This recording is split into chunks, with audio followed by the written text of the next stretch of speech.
exists.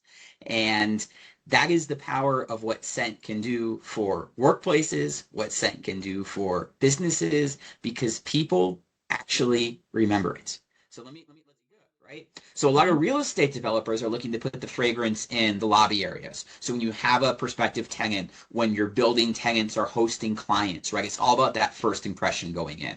So that's a really dealing with this in RTO. Have you talked a lot about some of these like wellness benefits or some of these areas that brands are trying to create to give employees spaces to relax or take a brain break while during their workday?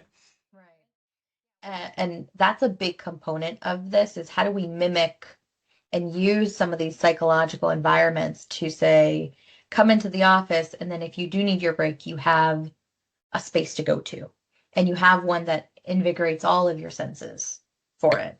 Um, Right. So the beauty with fragrance on the brand side is not only is it a powerful driver of the in-store experience, but with the right strategy, you can make it a revenue center, not just a cost center, and take it off brand and do special giveaways for your most active people. A couple years ago, that area. So like I said, scent can be very triggering. What we try to do is hopefully for the positive, but know that the negative smells as well can have just as strong of a reaction inside the brain, because your brain of course can't delineate between, like, well, it does a happy memory and a sad memory, but it's not like you can really control which one you're which one you accessing via the pull, smell yeah. that's coming through at that moment in time.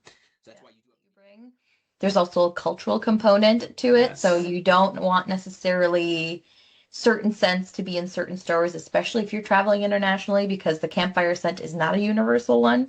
In fact, That's how people can remember and associate your brand. And if you think about it that way, there are very few things that you can get that same level of recall from, in transporting the in-store experience out and just keeping top of mind in people. Like if they somehow got a whiff of that fragrance once again, they associate that with your brand. That's what it is. That's what we top level. And again, I think on some subsequent podcasts, we'll go into a little bit more of the nitty gritty, certain kinds of fragrances, how ones go about it, how the technology works. There's some really cool things that we'll delve into deeper.